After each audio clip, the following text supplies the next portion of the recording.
산일원지입니다.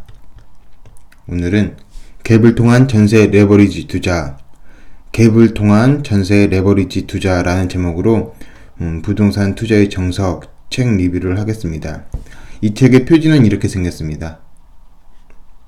10년 후에도 변하지 않을 부동산 투자의 정석, 원칙 이런 느낌이죠. 김원철 지음이라고 해서 저자가 이렇게 써있고요. 부동산 경기가 흔들려도 부자들은 흔들리지 않는다. 활황을 넘어 불황기까지 살아남은 자만이 할 수 있는 불변의 투자법, 변하지 않는 투자법, 이렇게 돼 있죠. 이 책에서 인상 깊은 대목입니다. 나는 2004년부터 이러한 방식, 이제 밑에 나옵니다. 저자가 갖고 있다고 하는 자기만의 방식이 있었어요. 원조를 내세우는 방식. 이러한 방식의 투자법을 강의해 왔고 2007년 출간한 부동산 투자의 정석에서도 이를 구체적으로 다뤘다. 이렇게 얘기하고 있죠. 따라서 부동산의 매매가와 전세가 차이를 이용하는 투자 방식에 있어서 원조라고 자부한다. 그러니까 원조라고 하시는 거죠. 그리고 그 방법은 매매가와 전세가 차이를 이용하는 거. 그리고 49페이지에 대해서 이제 갭 투자인 거죠. 갭 투자라고 할 수 있는데 이제 갭 투자라고 또 아니라고 하세요. 이제 그 부분에 대해서는 뒤에 이야기하도록 하고, 일단 이 부분에 대해서는 저자분이 원조라고 이야기하십니다. 49페이지. 내가 2007년 책에서 제안한 부동산 투자 방식은 거의 10년이 지난 현 시점에도 유효하다. 이 방식이란 매년 소액으로 전세를 낀 부동산을 매입하고 전세 보증금 상승분으로 다시 추가로 부동산을 매입한 후 자산 규모가 늘어나면 좀 더 상승률이 높은 대상으로 투자를 확대해가는 것이다. 이렇게 전세 보증금 상승분을 이용해서 하는 투자이기 때문에 나는 이 방식을 전세 레버리지 투자라고 이름 붙였다. 갭 투자 같은데 갭 투자가 아니라고 하고 전세 레버리지 투자라고 하십니다.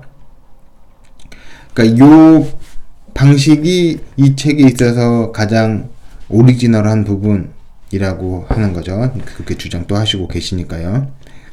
1년 동안 이제 3천만 원을 모으면 3천만 원 종잣돈으로 전세를 끼고 부동산을 매년 한 채씩 구입하라, 이러고죠. 이거를 딱 4년간 하라. 그리고 2년에 한 번씩 전세는 이제 갱신을 할 수 있죠. 다시 계약을 할 수 있죠. 올릴 수가 있습니다. 보증금을. 그러면은 약 2천만 원으로 그와 비슷한 부동산을 다시 구입한다. 이거를 10년간 해본다 라고 하십니다. 여기서 이제 자기 월급을 모아 넣는 거죠. 1년 동안 자기 월급 한 3천만 원 모아서 종잣돈으로 부동산을 사고, 그리고 2년 동안에도 그렇게 3천만 원 모아서 월급 모아서 사고, 3년 차에도 또 하나 사고, 그리고 1년 차에서 전세 보증금 상승분 2천만 원 있죠.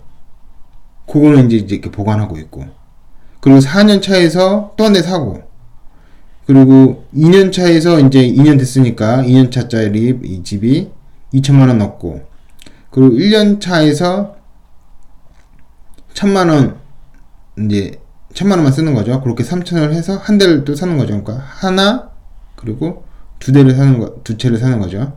그리고 여기서 1천만 원 남았으니까 1천만 원 대기하고, 이렇게 4년 차까지 월급으로 부동산을 산 다음에 나머지에서는 월급 말고 사뒀던 거에서 나오는 돈이 있죠.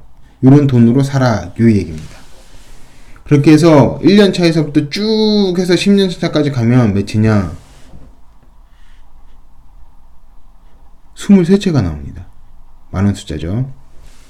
요 그래프는 그 인터뷰 하신 부분에서 그 신문기사에서 나온 거예요. 김원철 대표의 전세 레버리지 투자법. 매년 전세를 끼고 집 한 채를 3천만 원에 매입하고 매입한 부동산 전세 보증금 상승분으로 재투자한다. 알키 출판사 제공. 이렇게 나왔습니다. 이게 이제 갭투자고, 이렇게 시스템을 구축을 하라는 거죠. 이렇게 해서 올랐으니까 판다 이런 건 아니고요. 그 부분은 이제 갭투자랑 전세 레버리지 투자를 구분하시면서 그런 방식은, 매매 차익 방식은 지양하시는 게 이제 김원철 대표님 그 견해입니다. 요렇게 또 표현하신 부분도 있어요. 투자는 마라톤과 같다. 초반에 화끈하게 뛰기보다는 오래 달릴 생각을 해야 한다. 전세보증금 상승분으로 재투자를 하는 방법을 보라. 자기 방법을 보라는 거죠. 그저 1년에 한 채씩 매입하는 겁니다. 요 방법에서는 4년차까지는 월급으로 이렇게 한 채씩 사요.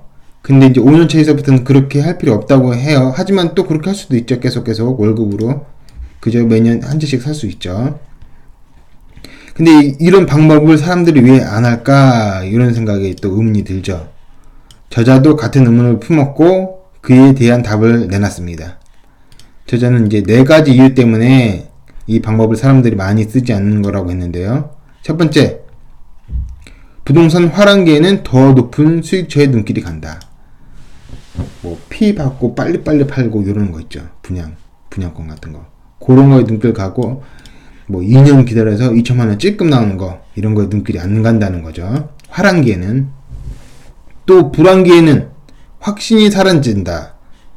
이제 이게 가장 크죠. 부동산이 뭐 대폭락 시대가 온다. 이제 이런 생각들이 대세가 될 때가 있죠. 그런 시기처럼 경기 사이클이 있고 왔다 갔다 이렇게 한다는 부분에 대해서 이해를 해야 되는데, 이런 거는 이제 받아들이지 않고 계속 그렇게 불황일 거라고 생각하는 거죠. 그래서 이제 안 하는 건데, 이런 확신을 갖기 위해서라도 이제 책을 이제 읽고 동영상 듣고 리뷰 듣고 해서 머릿속에서 그 확신이 쓸 때까지 계속 이제 흡수를 받아들여야 되는 거죠. 인구가 준다, 폭락이다, 요새 또 그러고 있죠. 그럼 인구가 정체 수준, 이거 지금 약간 오른 중이죠. 근데 자동차 판매 대수는 계속 더 많아지고 있죠. 근데 그건 어떻게 설명해야 되죠? 인구가 결정적 요인이 아니라 다른 게 결정적 요인인 거죠. 경제가 잘 돌아가고 사람들이 소득 수준이 높아지면 자동차도 많이 사듯이 아파트도 더 사고, 더 큰 집 사려고 하고, 한 채 사는 거 2채 사려고 하고, 분가시켜 주려고 하고, 이러는 거죠. 셋째, 이런 부분에 대해서